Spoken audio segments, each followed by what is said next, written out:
So welcome everybody to this talk on the planetary landscape of 2020. This is Chandra Easton here from Star Astrology Healing. I'm an esoteric astrologer, and I'll also be using mundane astrology in this talk today, where I'm primarily examining the solar eclipses. There are two solar eclipses there's one in 2020 and there's one at the end of 2019. So the first one's the 26th of December and the second one's the 21st of June. Okay, in order to talk about the eclipses, I'll be speaking about the family of eclipses that they belong to, the season or the timing of the major event that can then unfold, the visibility or the location on Earth. I'll be looking at the astrological chart for the eclipse and outlining some of the possible scenarios, and then I'll be comparing and contrasting that eclipse chart to a few nations' charts. I'll look at Indonesia, that's because the first of these eclipses falls in Indonesia. I'll look at Australia, so that's where I live, and I'll look at America, China and Britain. And then for the eclipse that's falling on it's the northern summer solstice, 21st of June 2020, I'm referring to as the Himalayan eclipse. I'll have a look very briefly at the Indian and the Nepalese charts. I just need you to understand as I go into this talk that I can say all kinds of things about what I see in the chart, but it's not the full story. And the reason for that is that there are four mitigating circumstances, and the first of these mitigating circumstances is that individuals and therefore nations have free will, and so our national leaders and our governments, according to the choices they make, so we either get the best of the eclipse or no effect at all. But if there are difficult choices made, then that nation, that country can get the worst of the eclipse. There's also the matter of spiritual grace, according to you could think of it as the karmic credit that's been accrued by the action of certain nations or groups.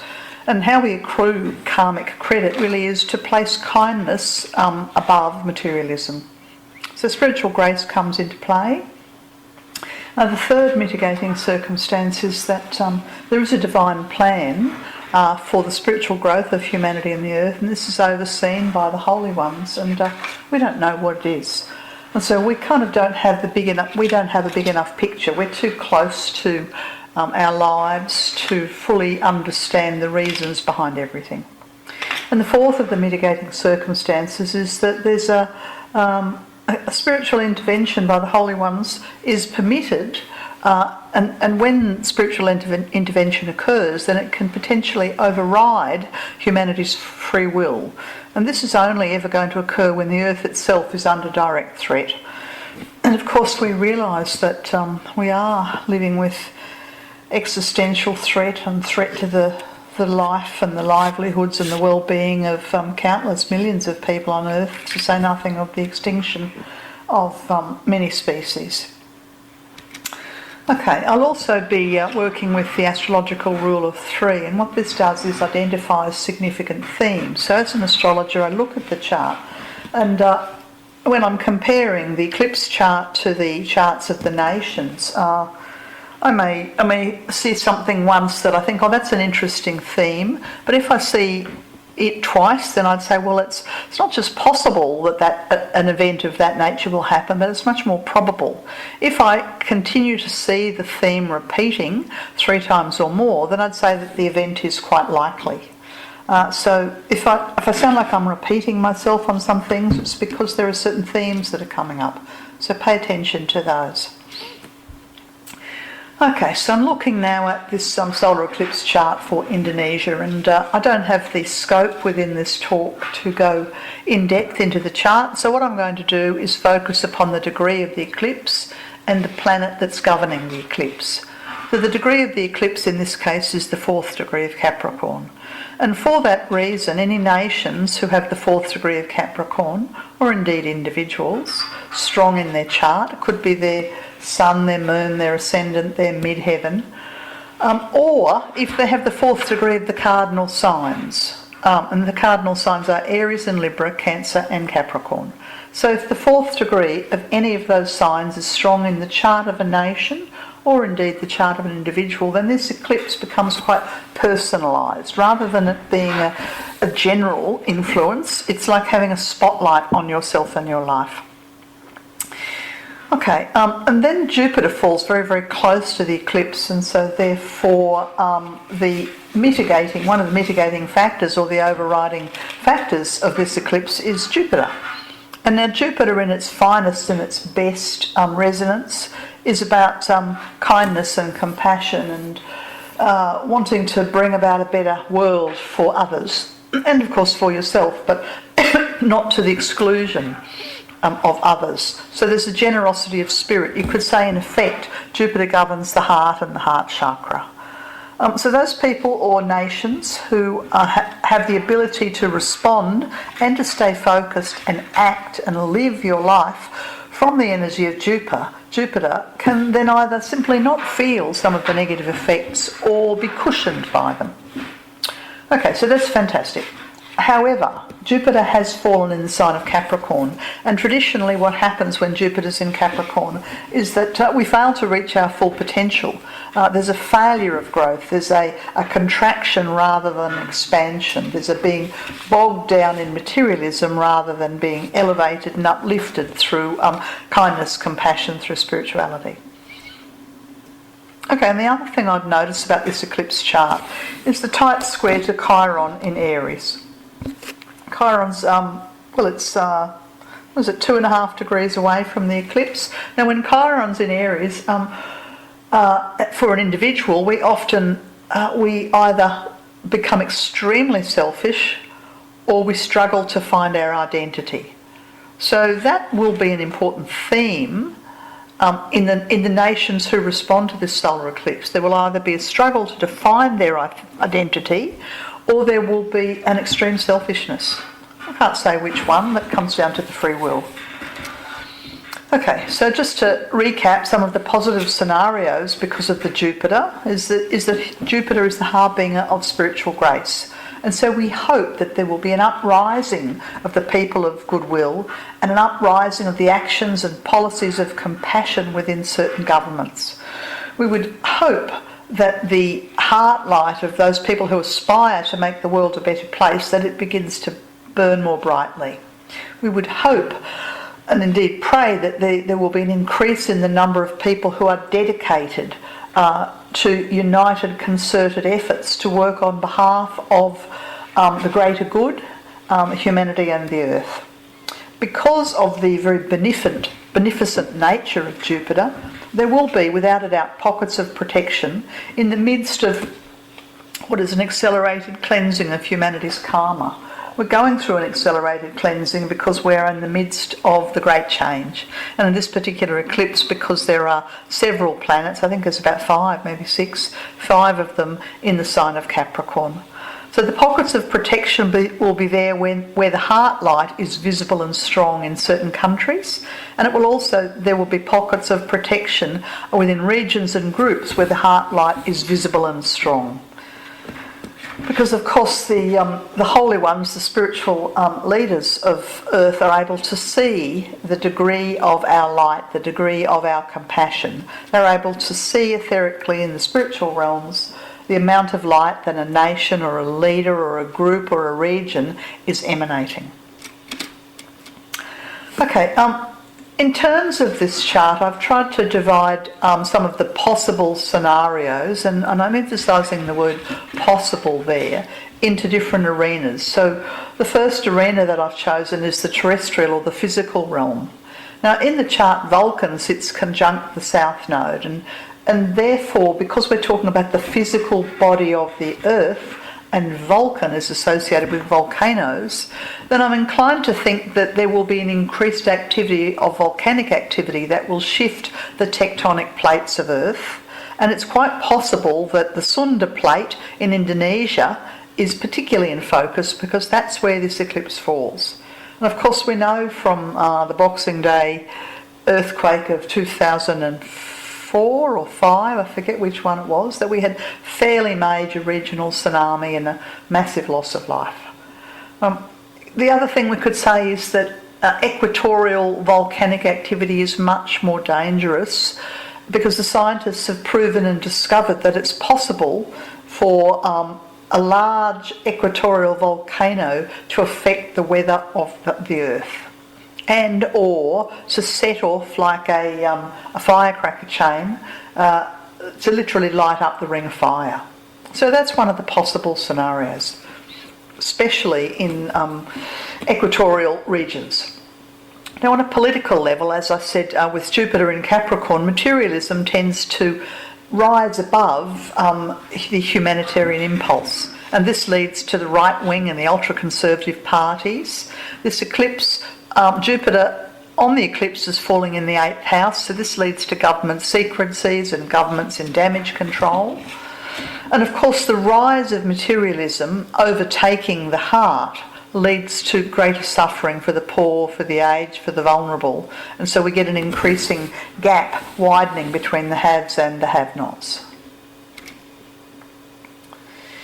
Okay, I'm shifting now to look at the economic, and the reason why I'm talking about the economics is because Capricorn has a great amount to do with the acquiring of power and the acquiring of possessions and status and progressing somewhere and some way significantly on a physical world. It's got a lot to do with money. So because there are so many planets in Capricorn and they are in the 8th house, and the 8th house is associated with money, particularly shared money, then of course we realise that the interdependent nature of all the different economies all around the planet can potentially put the national and indeed the global finances in crisis. And look, what are we now? We're in early November approaching, is that right? Very close to November. I'm doing this a few days before, I'm doing this before the eclipse as a bit of a wake-up call really.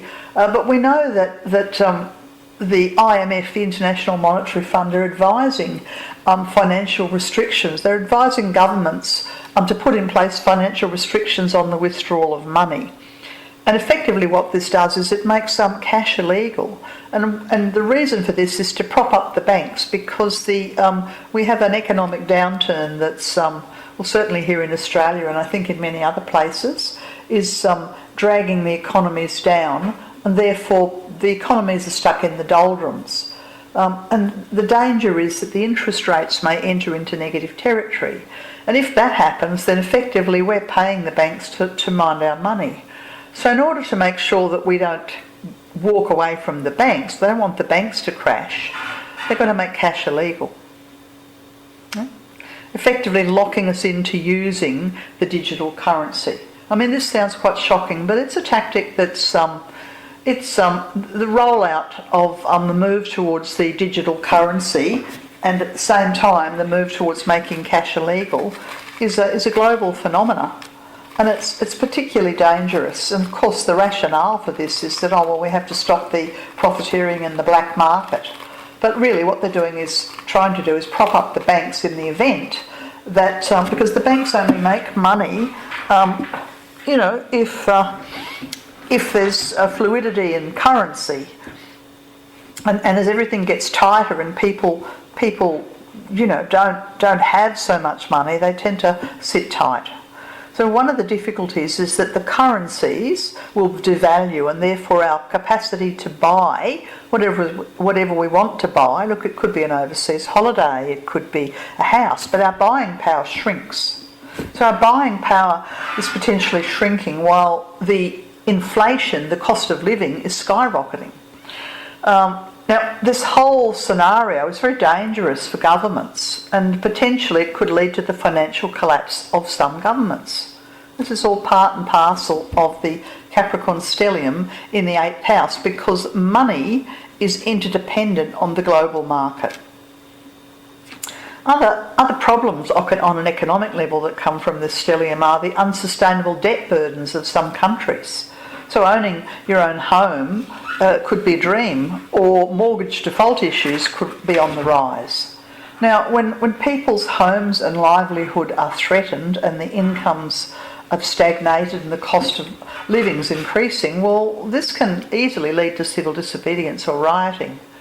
We've seen that in other countries. up until now, and no doubt we will see increasingly more of this in 2020. Speaking specifically to Australia, we could say that the debt burden of some Australians is unsustainable, and in fact the burden of the baby boomers in this country is also a major headache, a major problem, and possibly unsustainable for the current government. Okay, still considering that natal chart, the solar eclipse chart, I'm going to begin to speak now about the trade war. And the reason I'm speaking about the trade war is because the planet Saturn, which rules the stellium, and the planet Pluto are sitting in the 9th house of international trade. And what Saturn and Pluto do is either annihilate things or shrink and contract. So we can expect the end of certain trading relationships, and we can expect a constriction. We already know this is already happening with China and the United States. What we don't know is, will it spread like a contagion globally? And if it does, will it send Australia and other countries into recession? Okay, so we've got a big question mark over that. Continuing to look at this solar eclipse chart, Vulcan, which is the esoteric ruler of the first ray of will and power, is sitting conjunct the South Node in Capricorn in the chart. Now, when Vulcan sits conjunct the South Node in Capricorn, we have to suspect that the energies of Capricorn, particularly the energies of leadership and authority and being in control, can potentially be misused, and that's because when it's on the South Node, it brings up the worst case scenario. So if a government has previously been very repressive and they've had some progress, they could easily fall back to the old repressive way of doing things.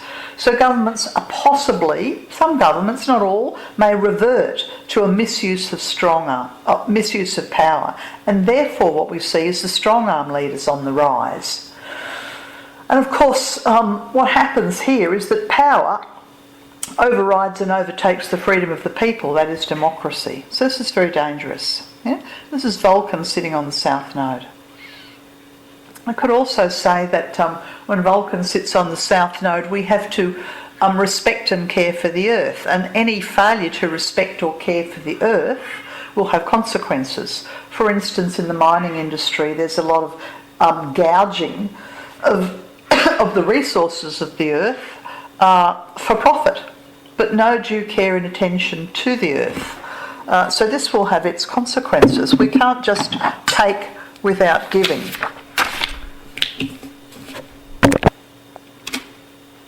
Okay, so I'm going to leave that. So that's a little bit of an overview of some of the possible scenarios that will erupt out of this eclipse. Now I'm going to look at the actual equatorial nature of the eclipse on Boxing Day. So there's an image that's come from the NASA website.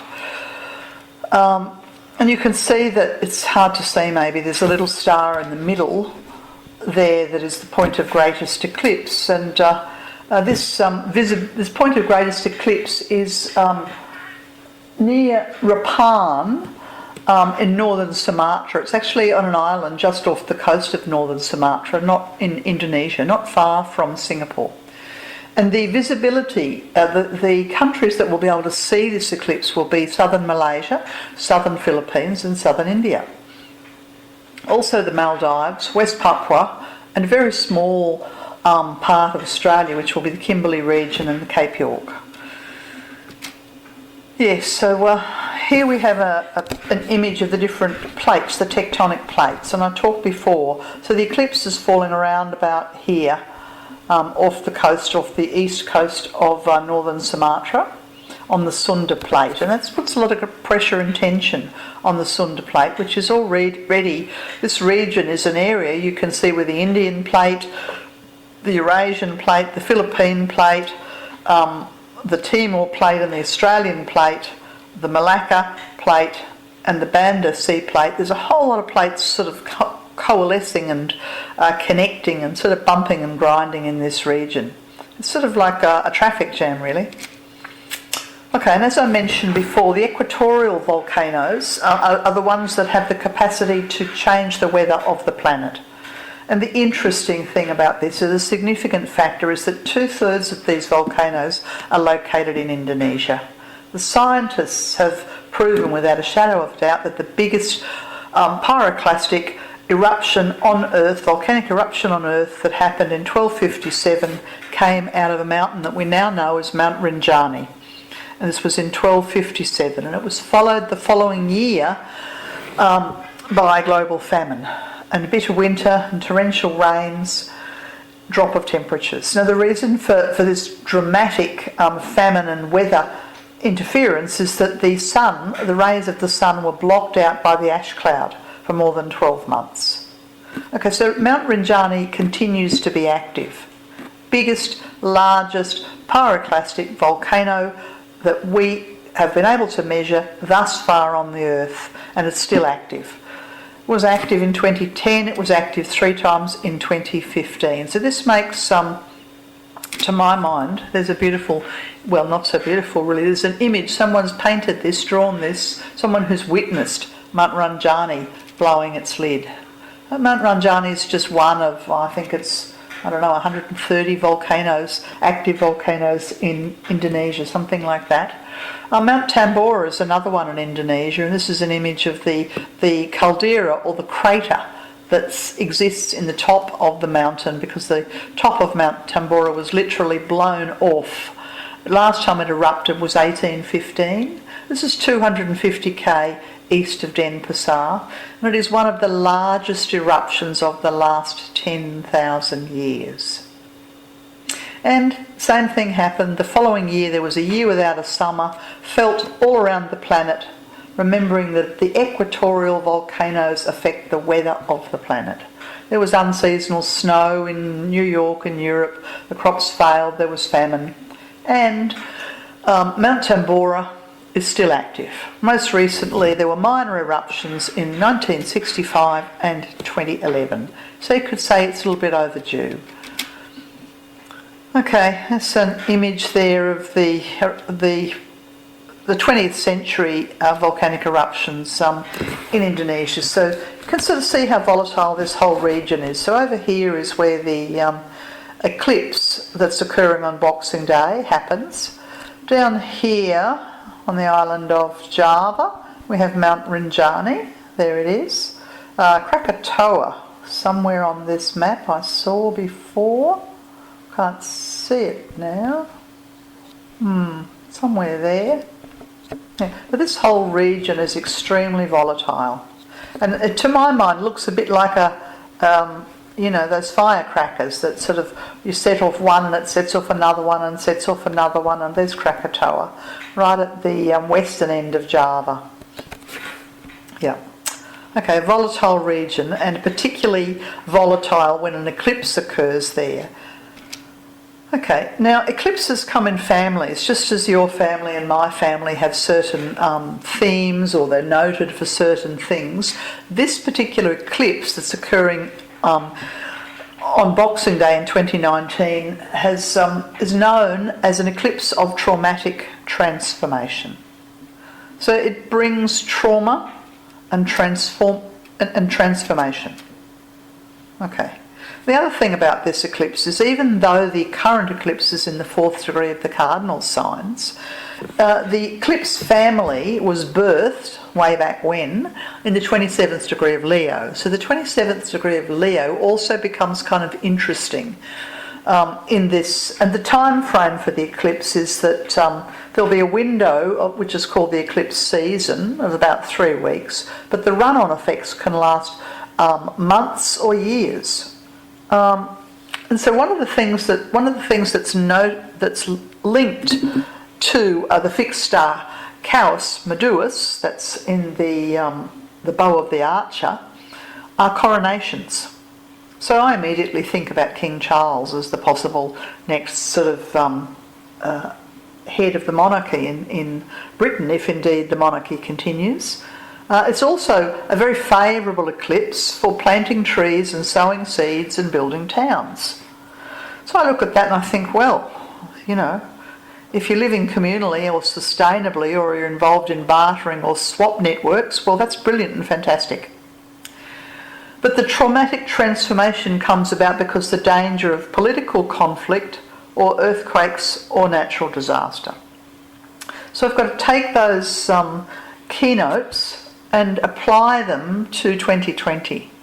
Well, political conflict, it's everywhere, but my mind immediately goes to Hong Kong, goes to the possible impeachment of Donald Trump. The danger of earthquakes and natural disasters, well, they certainly have been increasing, but particularly the danger of equatorial volcanoes, to my mind, is further up the scale.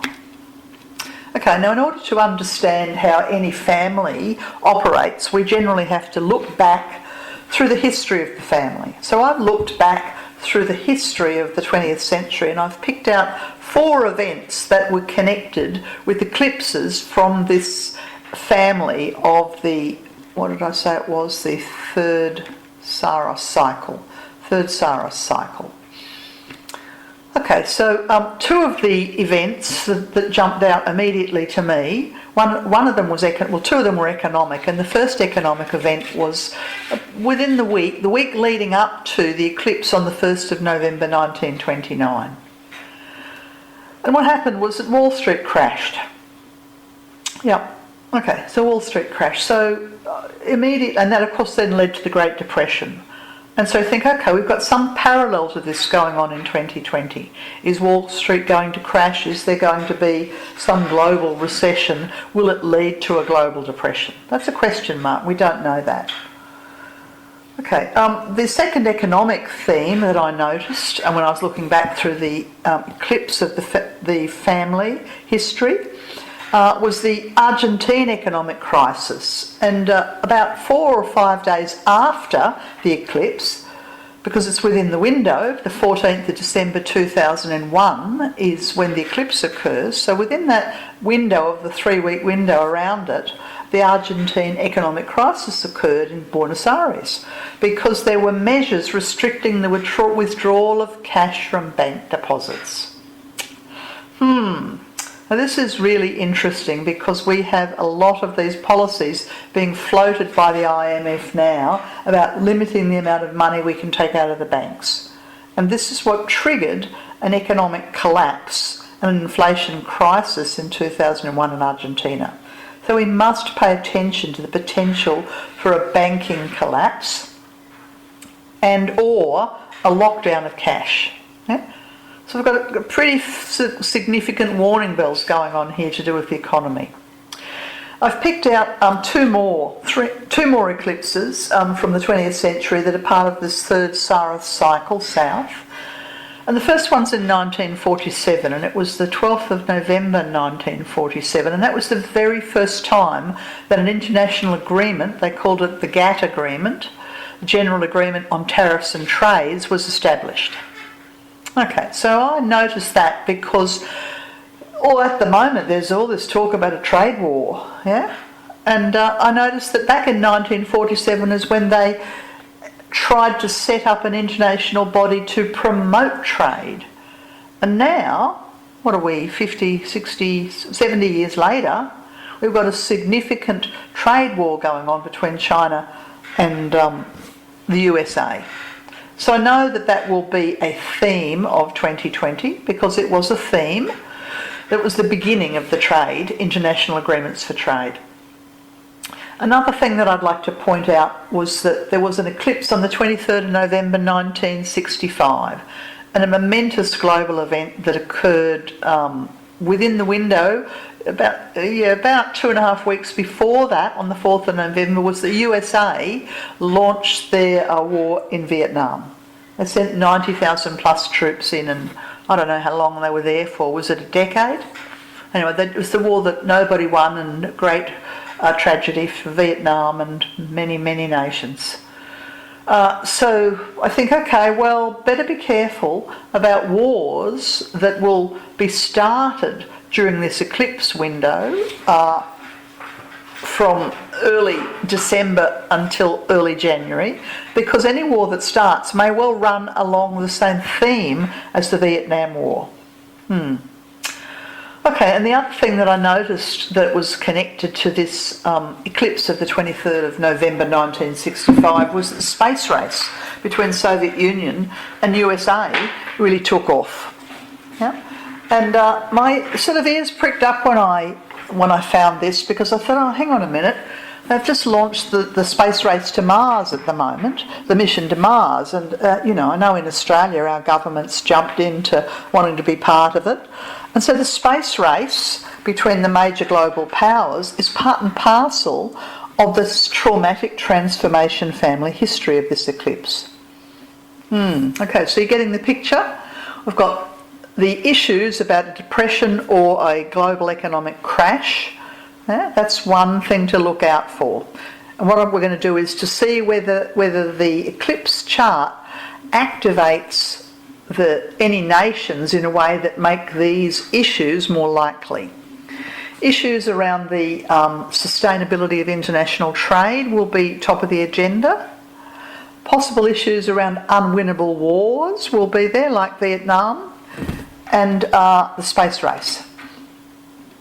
Okay, let me just talk to you about the eclipse season. Now, even though the eclipse falls on one particular day, the events that occur 18 and a half days beforehand or 18 and a half days afterwards are all seed events within the eclipse season. The closer to the date of the 26th of December, the more significant is the event.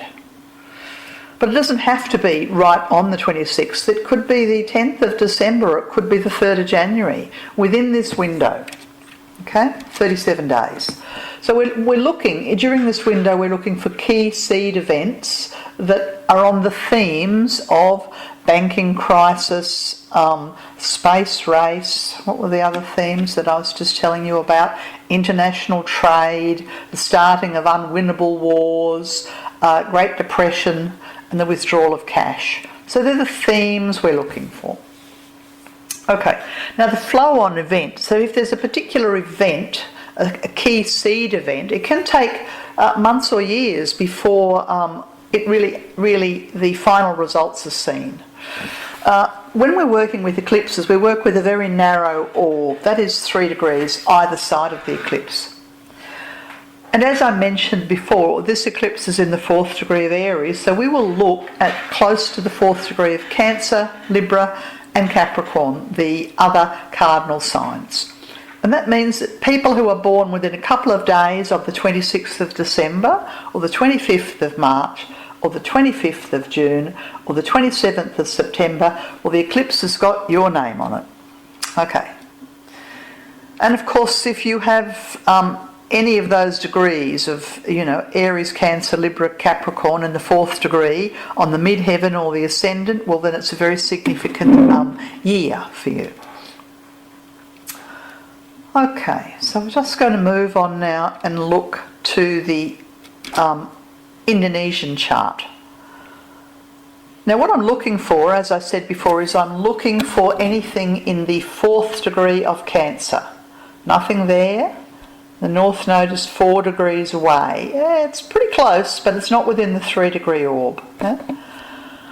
We have Chiron and Neptune in the 3rd and the 4th degree. So Chiron in Libra is coming into high focus, we would say, in the Indonesian chart. So there'll be a crisis.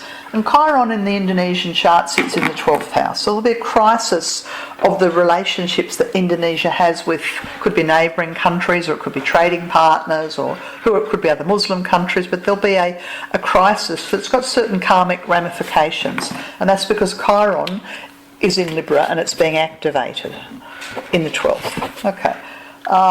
We have nothing over here in Aries. Okay, so the eye is drawn really to the planet Chiron. Okay, this is the Indonesian chart in the middle circle here, and the eclipse chart around the outside. Yes, and so you'll notice that all the Capricorn planets, the stellium, falls across the 3rd house. Now that could be a breakdown of communication. Remembering that Indonesia is a nation of many islands. Yeah? And the third house is around communication, and it's about monetary communication. It could be a failure of the government to supply basic services to some of the islands, possibly because of volcanic activity. Okay, and then we have another chart, and I'll explain about this. This is the, so I'll go back to that one there. That's right. Let's look at this one. This is the Indonesian solar return chart, the birthday chart for 2019. And the reason why I've included this is because the other degree that we're interested in is the 29th degree of Leo. That was the birth of the Eclipse family, was birthed in that degree. It was at 27 degrees Leo. And so the fact that Mars falls here and is in a very, very significant position in the year ahead for Indonesia from August 17th, 2019 through until August next year indicates that there could be, I look at that and I think about the sectarian, I think about the rise of ISIS, I think about the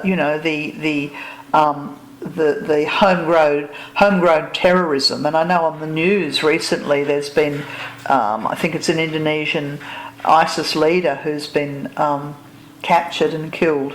And of course, so what it's done is created a power vacuum at the head of ISIS, and this may well play out in Indonesia in terms of, more political terrorism or more religious terrorism. And then I notice these dotted lines going down there. So it's very volatile. It looks very volatile to me on a political level and on a terrorism level. Yeah. Okay.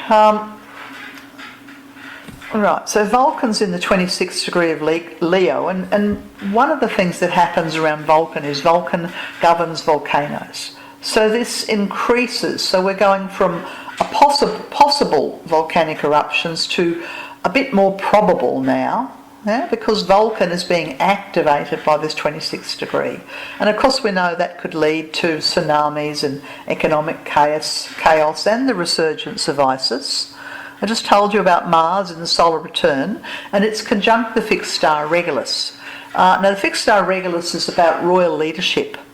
So, it's hard to find leaders that we can look up to and respect, but there'll be leadership issues, leadership challenges, volatility around leadership in Indonesia, possibly as a result of the power vacuum within ISIS. So the likelihood of the rise of ISIS in Indonesia, it's escalating in 2020. Okay, because the 12th house of the solar return chart, yes, there it is. The 12th house of the solar return chart is literally full of many planets in Leo. You've got to say that if that was in an individual's chart, you'd expect that the person would end up in hospital with a heart attack. So there's a chronic health problem going on with the heart of the nation. And it's possible that there's karma being created and karma unfolding. Another pattern in the Indonesian chart is this, what we call the mutable T-square between Jupiter and the moon and the midheaven. Yes, and I'm inclined to think that that's something to do with the attempt to sort of grab land. And Indonesia is still involved in the exploitation of West Papua, and there's been running battles with the Papua New Guinea people who are resisting the overtaking of their nation and their land, and have done for decades. And the reason why Indonesia has gone into West Papua and won't leave is because of mining. And mining is connected to Vulcan and Capricorn, and Vulcan generally, because the energy of Vulcan goes down into the earth. And so we have to ask the question, is there a misuse of power in Indonesia? I think in West Papua you would have to say that there is, and are they putting money before profit? I would have to say that they are. Okay, so it's hard to see any grace in Indonesia. Gee, well, there may be, but I certainly can't find it. Okay, I'm going to move now and look at the Australian chart. And again, here's the Australian chart. I won't interpret it. Just suffice it to say that I'm looking for anything in the 4th degree of Capricorn. Oh, there's Vulcan. Vulcan is in the 3rd degree of Capricorn in the Australian chart. There's nothing over here in the 4th degree of Aries. There's nothing in the 4th degree of Libra. And there's nothing in the 4th degree of Cancer. So we are talking about Vulcan. Yeah? The influence on Australia is Vulcan.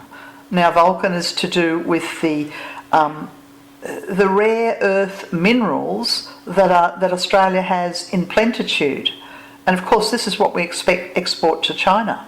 You know, this is our uranium, this is our iron ore, this is our, we have so many rare earth that we have made our money on the back of the wealth within the land.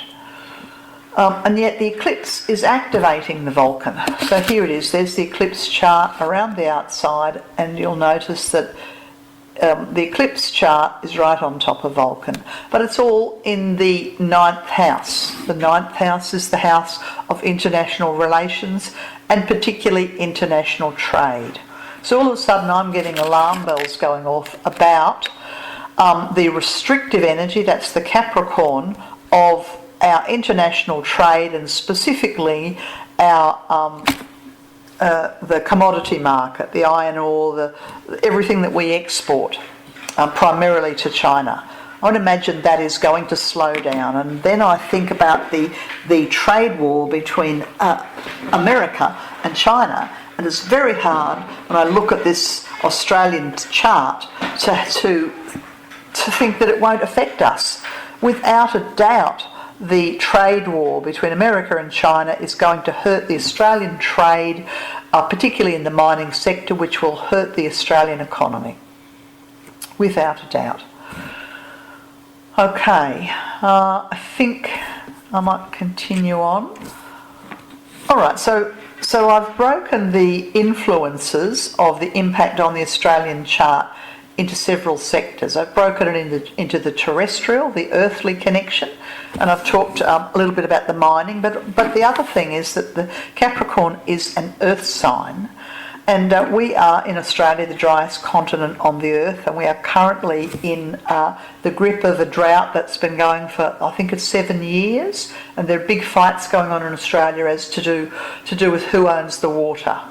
And there's a lot of filtering off of water to the mega stations like Cubby Station, which is owned by the Chinese. Meanwhile, the farming industry is on its knees and the small towns are dying. I was listening to Q&A recently and I heard Bruce Shillingsworth, who's a water activist, and he spoke very eloquently, and he said that corporate greed, corruption and capitalism have killed our rivers and communities. And this is the state of play in Australia. The government is profiting from water. However, it's wonderful to see that there are now some drought relief packages rolling out. And I would say this will be good karma for the Australian government. Is it enough? I don't know. Will the money be going to where it's meant to go? I don't know. But potentially money going back to the farmers will negate some of the negative karma. Meanwhile, the mining industry are the billionaires. They're like pigs in clover, and the Adani project is taking the water, destroying the aquifers and putting the farmers out of business. Yeah, another issue that I think is connected to the physical land of the continent of Australia is the Capricorn stelliums falling in the 9th house, and this is to do with all international matters. And so I think it's possible that the rise of people coming by leaky boats seeking sanctuary in Australia, particularly from Indonesia, will increase. Refugees will be coming into the northwest, which is because it's northwest Australia is under the shadow of this eclipse, from Indonesia. Now, it could be because of a result of volcanic activities or persecution or all kinds of things, but the rise of refugees will accelerate. As I mentioned before, it's impossible to look at that impact between the eclipse chart and the Australian chart and not see that there's an international slowdown and bearing in mind that the IMF are currently recommending that governments move towards a cashless society and make cash illegal. And in Australia, the bill's going, I think within 2 weeks, it's going before our government to try and make it illegal to withdraw more than $10,000 of your own money out of the bank. And the reason for this is that in the event that the negative interest rates fall into negative territory, the banks would collapse if everybody withdrew their money. So they're making sure that we can't withdraw our money. Yeah. Okay, one of the things that could happen with this economic shutdown of the Australian economy because of the international matters is that it could, the house prices could fall. Yeah. Okay, the next section I've talked about here is trade and the economy. It's kind of the same thing really, isn't it? International economy.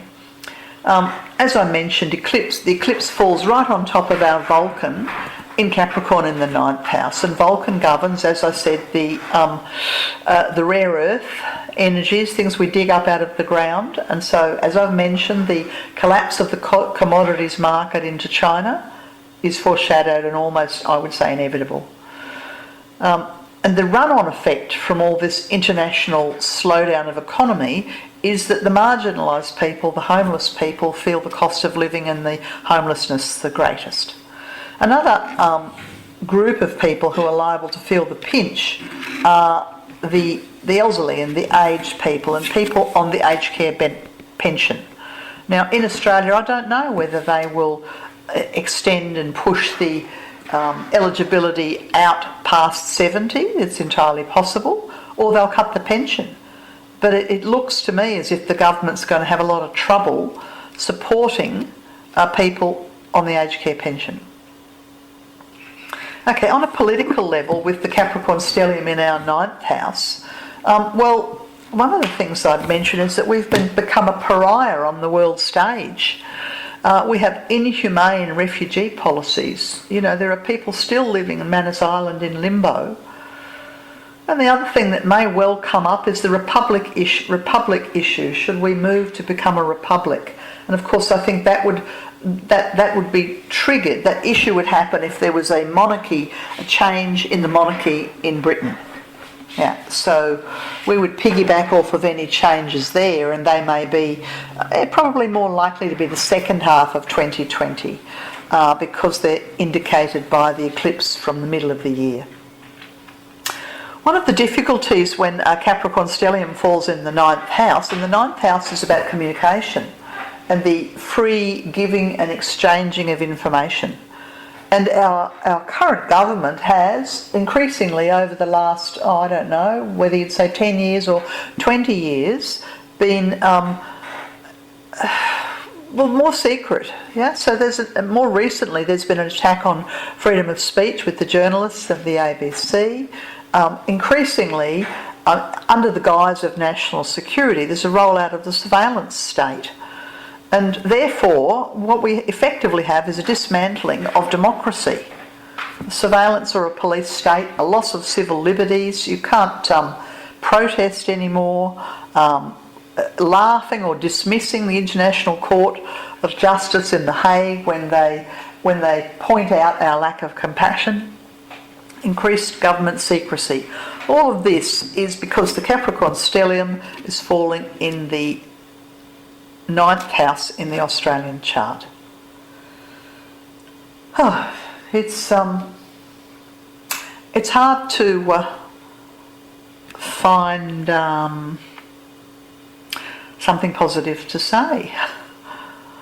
Well, the only way of maintaining hope is connecting to like-minded people, being involved in sustainable communities, planting trees, planting food, sharing, getting involved in barter systems, working in any small way that you can to bring about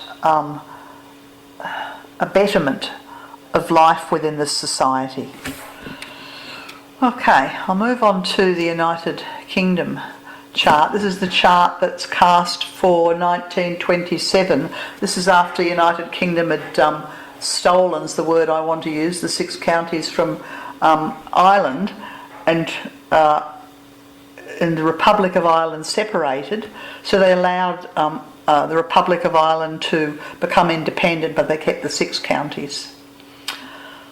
Okay, so we're looking for the 4th degree of the cardinal signs. No, too far away from there. There it is, 4th degree of Libra on the midheaven, 4th degree of Aries on the IC. So the outer image that United Kingdom presents to the world and the foundations of the society are being rattled. Very major to have the midheaven and the IC activated by the eclipse. Okay, and the other point in the eclipse family is that 27th degree of Leo, and so the moon falls there. Yes, and so this likelihood of coronation, possible coronation, comes up. There's the charts, and now you'll notice that all the Capricorn is falling in the 2nd house of money and income. Think about the 2nd house in the chart as like your pocket or your bank balance. Yeah? When Capricorn, that amount of planets in Capricorn fall there, then you've spent all the money and there's not enough coming in. And you have a period of straightened living where you have to kind of do without. This is tough times. So this looks very recession-like. It doesn't look like there's any kind of growth around the earning capacity of the United Kingdom and Northern Ireland. Okay, and I'll go on to the next one. So my question then is, how on earth will they economically survive the withdrawal from the EU? And what on earth will happen economically around the Northern Ireland border? So the potential for a national financial crisis in Britain is very great. Of course, we don't know who's going to win Brexit election, I think it's on the 12th of December. I've also got a question mark over the handover of the monarchy transition. It may well be on the drawing board in the first half of 2020 and possibly may come to fruition in the second half of 2020 because of the other eclipse. And a question mark over Northern Ireland. It is clearly unfinished business, the 6 counties of Northern Ireland, and what will they do about them? Will they dismantle the empire, or will there be a resurgence of the Troubles? We don't know. Okay. So many questions, not a lot of answers. Let's have a look at the People's Republic of China. Okay, so I'm looking for the 4th degree of the cardinal signs, and that's where the Sun and Vulcan sit, very close, 3 degrees away. Oh, and excuse me, Uranus is directly opposite the eclipse. The eclipse is falling over here. So we have the Sun Uranus square, this red line here, and this red line here, and that one there. So a great challenge to the authority, yes, of the Chinese people. And of course we see that on our screens with what's happening in Hong Kong. First thing to notice is that the 12th house, the house of karma, is full of the Capricorn planets, the past life point, Saturn and Pluto. So this is a very dangerous period for China for the creation of huge amounts of karma. Huge amounts of karma. Okay, the violation of their relationship with the people. Here's the Uranus in the 4th degree of Cancer, sitting right on the door to the 6th house. So as a communist nation, they're supposed to be the guardians of their people rather than the oppressors of their people. Okay, so I guess I have to talk about the misuse of power because Saturn falls in the 12th house. And they have the control of the economy and the media and They have the re-education camps, and they're dominating the race for artificial intelligence, and they're politically spying and interfering in other countries. So there's enormous and many and varied ways they're creating karma. Yes. The eclipse squares the Vulcan in Libra, and as I mentioned, that's the exploitation of the earth, particularly as it turns out the Australian rare earth metals used for developing the artificial intelligence by which they're leading the world. And how they're leading it is by creating a surveillance society. Politically, Saturn's in the 12th house. You know, Xi Jinping won't hand over power. He wants it forever, and indeed he has it for the rest of his life. Yeah, and the goal, their political goal, I think, is trade dominion. They want it's empire building. They want infrastructure and land in as many places as they can. South Pacific, Australia, South China Sea, Hong Kong, Taiwan, through in Asia, goodness only knows. So I guess the thing I would say there is this enormous potential for creating a very, very difficult karma for the Chinese people in the decades and dare I say it, you know, several decades, if not hundreds of years to come, if they keep it up. Okay, the American chart. We're looking for the 4th degree of Cancer. Oh, look at that, there it is. 4th degree of the cardinal signs. And what we have is Venus and Jupiter together, holding esoterically the 6th ray, the, I don't know if it's the personality ray or the soul ray of America. Can't quite remember. But Jupiter in Cancer is a very auspicious place. So there's a sort of, you could say, the light on the hill. There's enormous hope and potential in the American chart there, with Venus and Jupiter in the sign of Cancer, and all the high ideals with which the United States were inaugurated in 1776 are under threat and challenge from this eclipse, because the eclipse is falling directly opposite the Venus and Jupiter. Yes, so there you'll see there's the eclipse, and directly on the other side of the chart there's the Venus and the Jupiter in Cancer. Now all the Capricorn planets are falling across the 1st house and into the 2nd house. The 2nd house planets are the trade war and the restrictions on money. Yep. And all the planets in the 1st house are what I'd call the cult of the leader. Yeah. Now, Saturn rules I'm just trying to stellium. Trying to read my own hieroglyphics here. Saturn rules the stellium in the 2nd house, and so really this trade war with China and the tariff retaliations, it's really all about power. Who's going to win the global supremacy? Who will remain top dog?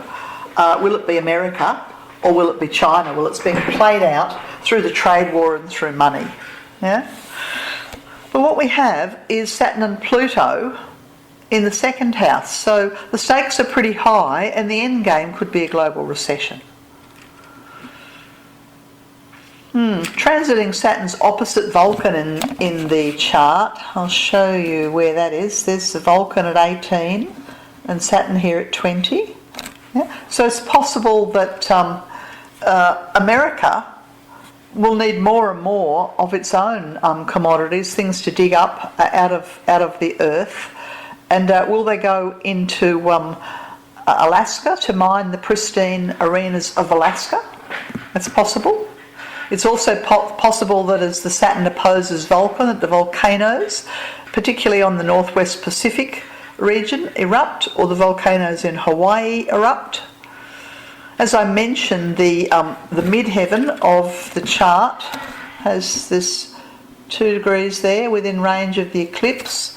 And this sort of cult of the leader that I was talking about, and the possibility of electoral fraud, and also the very real possibility of impeachment process underway. All of that is being indicated because the 4th degree of the cardinals is touching the American chart. In the chart, Venus, here it is. Venus in the eclipse chart is right on time conjunct the south node in Aquarius. And the way I read that is that those high ideals of the that were there for the establishment of the United States are being dismantled. You know, the freedoms of the individual.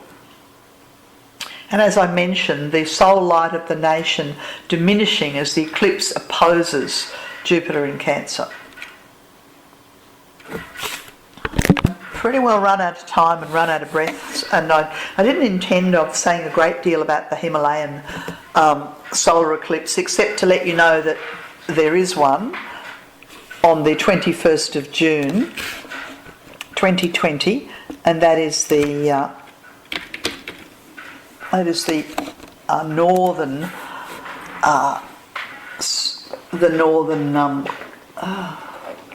summer solstice. And the eclipse is falling very close to Gangotri in India on the border with Nepal. And the theme for this family of eclipses is about difficult restrictions. Well, and the name for the family is the fourth Saros series north. Okay, and I'm going to talk to you about the chart. So there's the chart. And did I mention that the eclipse is falling in 0 degrees of the sign of Cancer? And so that's the most important thing to notice. And the 0 degrees of the sign of Cancer is associated with the birthing of consciousness. Should I say the being directed back to rebirth because of the failure of rising to birth consciousness. So a failure of spiritual growth takes us back to 0 degrees Cancer. It's a bit like if you were in a, what do they call it, snakes and ladders game, and you're doing really well and then you hit the snake and you end up back at the beginning and you've got to start all over again. Okay, so that's a very sobering place for the eclipse in the degree of starting again and a failure for spiritual growth. That's the first thing to notice. And then the next thing that's extremely important to notice is all the number 29s. 29, 29, 29, 29, 29, 28, 55, all the 29s, all the way around the chart. 29 is the degree of crisis.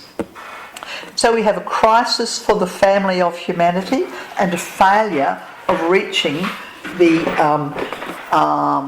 certain stages of spiritual awakening or spiritual activity or spiritual development en masse. This is triggering a systemic crisis for all people on the planet. And one of the ways that such a crisis or a global emergency, and this is the eclipse of difficult restrictions. So you could say that the alarm bells are ringing all over Earth and that there is a crisis of consciousness and a failure to move towards spirituality and therefore a return to the beginning to have another go at things. Kind of a terrifying eclipse chart, I would have to say. Very briefly, I'm going to talk a little bit about some of the themes from the last 100 years. I've looked back at this family of eclipses of difficult restrictions. And I've noticed that there was a bit of a nuclear and or an asteroid theme. So back in 1984, 30th of May, a couple of weeks before the eclipse, France, followed very quickly by the USA, performed nuclear tests. So the nuclear test, the race for power via nuclear weapons was accelerating. Here we are in the Cold War, I suppose. Is that right? Yeah, we haven't got to the dismantling of the Cold War yet. So the Cold War's running there. The next of these eclipses fell on the 10th of June 2002. And one of the things that seemed quite dramatic to me was that there was an asteroid came very, very close to the Earth and nearly detonated us, and it exploded between the Mediterranean Sea, Greece and Libya. And the explosion was estimated to have a force of 26 kilotons, more powerful than the Nagasaki atomic bomb. Okay, so we had a near miss from an asteroid, yeah? And on the same eclipse, 3 days afterwards, the United States withdrew from their anti-ballistic missile treaty with Russia. Yeah. So we've got that Cold War issue going on with Russia, and we have an asteroid nearly taking us out. Okay, I'll go back, and another of the Eclipse family that I noticed was national expansionism in 1912, 17th of April 1912. This is when China proclaimed that it was a republic in Tibet. So China was kind of flagging Tibet's ours, we're going to have Tibet. And of course there were very disastrous consequences in the 1950s when they came in and drove the Tibetan leadership into exile in Nepal. But there was expansionist policies happening with this family of eclipses. And the other thing that seemed to be an important thing connected to this family of eclipses was that the Titanic set sail from Southampton on her maiden and her final voyage. So, and of course that was momentous in its time. That was the 10th of April, literally a week before the eclipse in 1912. Because this was the sort of new horizons. So the oceans were the new horizons back then, but now we have space travel as the new horizons. Okay, so what I'm doing here, because the eclipse is falling in Gangotri, in the northern part of India on the border of Nepal, I'm going to have a look and see how the Indian chart is responding to 0 degrees Cancer. So 0 degrees Cancer, oh, there's Mars. Very dangerous planet Mars in Cancer, right on top of the eclipse. Nothing in 0 degrees of Libra, nothing 0 Capricorn, nothing 0 Aries. So this looks very dangerous, and I would take that to be the racial or the sectarian violence erupting all over India. And of course that's nothing new in India, but we could have, the Hindus and the Sikhs and the Muslims, increased violence, racial and sectarian violence. And it's also possible that border disputes with Pakistan or indeed with Nepal could come up. Okay, and it is interesting to note also, because of the nuclear connection that's there in this family of eclipses, that India has nuclear capacity and has the ability to deploy up to 200 nuclear weapons. So India is part of the nuclear arms race. Nepal, let me have a look. Where's the Nepalese chart? There it is. Looking for the 0 degrees of the cardinals, nothing in Libra. Oh, there's Pluto, directly opposite the eclipse, nothing in Aries, nothing in Cancer. Okay, so to have Pluto exactly opposite the eclipse can potentially cause great loss of life. Well, how will that happen? I guess one of the things that I think about there is the possibility of earthquakes.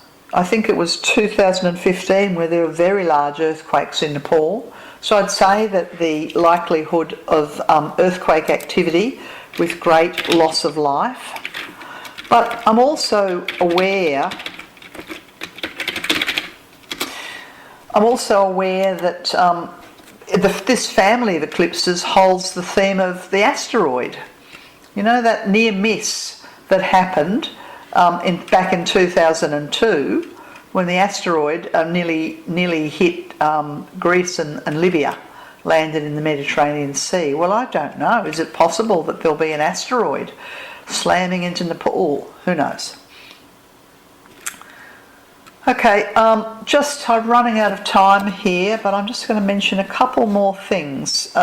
In terms of the eclipse being in 0 degrees of Cancer, there's the destiny point of the United Kingdom and Northern Ireland. 0 degrees of Cancer. And down here, in 0 degrees of Aries, is the planet Uranus. So this red line and that red line, this is Uranus square the nodes in the United Kingdom chart. And, I I look at that and I think, well, there's going to be life in the UK will transform utterly and change utterly in the second half of 2020. Now, is this because of the monarchy? Is this because of the, do they lose their 6 counties? Do they give them up? Is it because of the ongoing economic crisis from the leaving of the EU? Is it all of this? All I can say is that the United Kingdom is in high focus in the beginning of 2020 and in the second half of 2020. And just to finish this long-winded talk, I thought I'd have a look at Prince Charles's chart just to see, is he likely to become the ruler? Does he have the 0 degrees of Cancer? Oh, look at that. He has the planet Uranus sitting 29, that's 30 degrees of Gemini, right on the eclipse point. So Prince Charles's chart is up for great upheaval and change in the second half of 2020.